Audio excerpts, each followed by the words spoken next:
pergunta aqui não é bíblica. Ela não é uma pergunta bíblica, é uma pergunta que os irmãos sempre me fazem. Irmãos simples que Certo. têm medo dessa doutrina da perseverança dos santos, né? Eu acho melhor chamar assim. A pergunta é Amém. essa, Cassimiro Neto. Você não acha que essa doutrina, uma vez salvo para sempre salvo, não vai produzir nos crentes um relaxamento, uma permissividade, uma vida de já estou salvo, agora eu vou, meu amigo, já estou salvo, agora eu vou me desmantelar, agora eu vou adulterar, já estou salvo. Você não acha que essa doutrina conduz os crentes a um relaxamento, a uma frieza espiritual? Cassimiro Neto, presbítero. Amém. Graças e paz a todos, né? Esses que vocês citaram aí, graças e paz, irmãos e irmãs.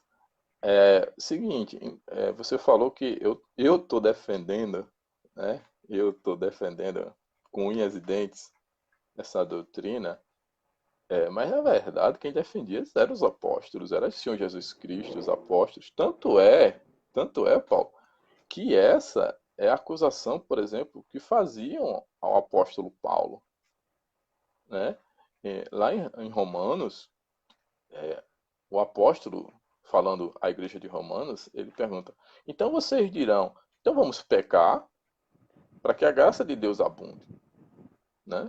Vamos pecar, vamos ter uma vida de devassidão, vamos perder as estribeiras, vamos. É, o apóstolo defendia tanto, tá entendendo? Ele defendia tanto que a gente permanecia, que também essa indagação caiu sobre ele. Sim. Se essa indagação não tivesse. E ele responde: de jeito nenhum, ele é enfático, de maneira nenhuma, lá em Romanos. Né? Se ele não defendesse, não tinha, convém, né? Que não tinha por que não fazer essa indagação como os muitos fazem hoje, para nós que assim cremos também. Certo? Então, primeiramente, se foi feita essa indagação ao apóstolo, né? É porque a gente está no mesmo caminho dele, concorda? Pressupõe-se isso, né? Certo? E ele responde: de jeito nenhum, de maneira nenhuma. Por quê, meus irmãos? Preste atenção. A perseverança, as boas obras, elas foram feitas para que nós andássemos nela em graça. As nossas boas atitudes, a nossa forma de andar, o jeito que nós andamos, o jeito que nós nos conduzimos, o nosso comportamento, as nossas ações, as nossas boas obras refletem aquilo que nós já somos internamente, né? O que nós somos internamente é refletido através das obras, certo? Então, o, o, o crente que é salvo, verdadeiramente salvo, ele jamais vai se deixar seduzir ao pecado nesse estado de depravação, de viver se alimentando do pecado. Eu não estou dizendo que o crente ele não possa sofrer um acidente, um deslize. Ele não possa. E João diz: olha, nós temos o quê? Se nós pecarmos, João falando a crentes verdadeiros, se nós pecarmos, 1 João, se nós pecarmos, nós temos o quê? Um justo advogado para nos intervir e nos perdoar perante o Pai. Certo? Não estou dizendo que o crente não venha cometer um deslize, mas o crente, por ser salvo e pelo Espírito Santo habitar dentro dele, e o Espírito Santo habitar dentro dele, o que o Espírito faz? Ele promove mudança. Aquele que roubava não rouba mais. Aquele que vivia de forma dispendiosa no pecado não vive mais no pecado. Certo? Então, o crente, ele vive, e todo ser humano, não é só o crente não, ele vive com o quê? Conforme a sua disposição interna. Isso não é novidade nenhuma para a gente. A boca fala, a gente expressa as nossas ações, a boca fala daquilo que o coração está cheio. Então, como é que uma pessoa salva em Senhor Jesus Cristo, remida pelo sangue do Senhor, que Paulo diz que já venceu os pecados, como é que ela vai viver no pecado se ela já venceu em Cristo Jesus? O Espírito Santo de Deus, ele promove mudanças dentro de nós para que nós possamos continuar vencendo o pecado. Perseverar. conforme a disposição interna.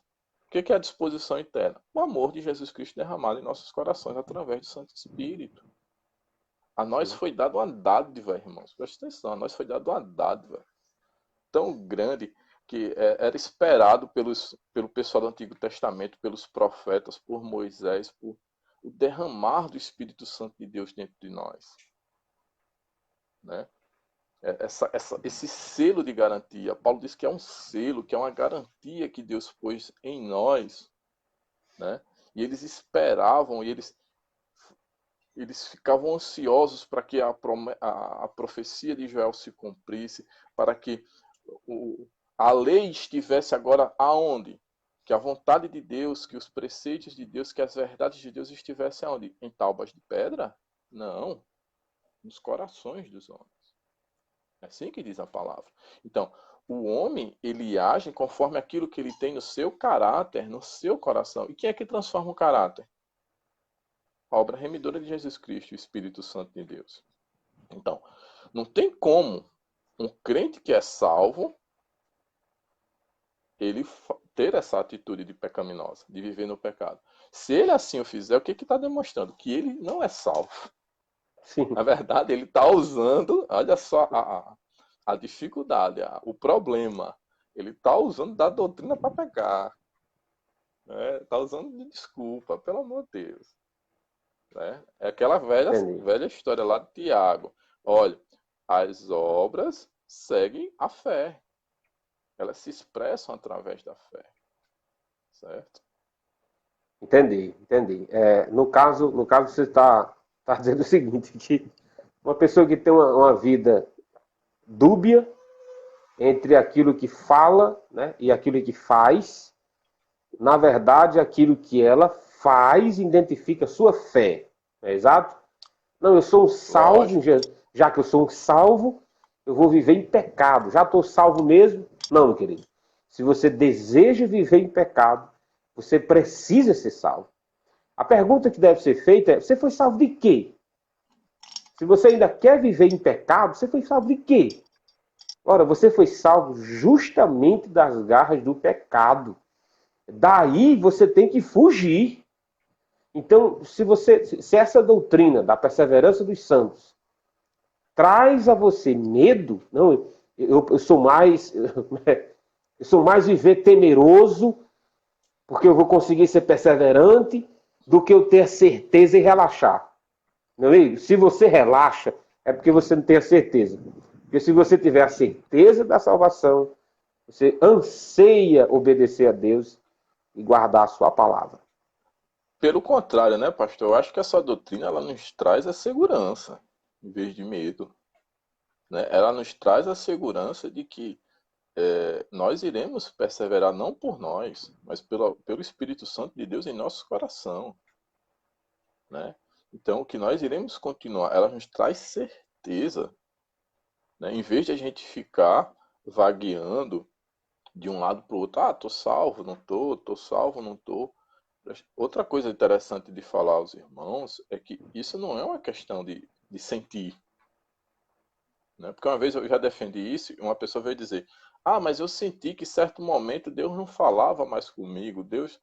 Sim, a gente não está dizendo que o crente genuíno ele não vai passar por momentos de dificuldade em que ele realmente se sinta, de certa forma, mais distante de Deus. Não, ele vai. Mas o crente genuíno, se ele se afastar da igreja, se ele se sentir afastado da comunhão dos irmãos, ou afastado de Deus, ele volta. Ele se arrepende. Né? É o filho pródigo, mas ele continua sendo filho. Amém? A natureza dele foi transformada e ele vai tocar-se em si, em algum momento da vida dele, ele vai tocar-se em si e ele vai retornar ao aprisco. Entendi. Casimiro Neto nos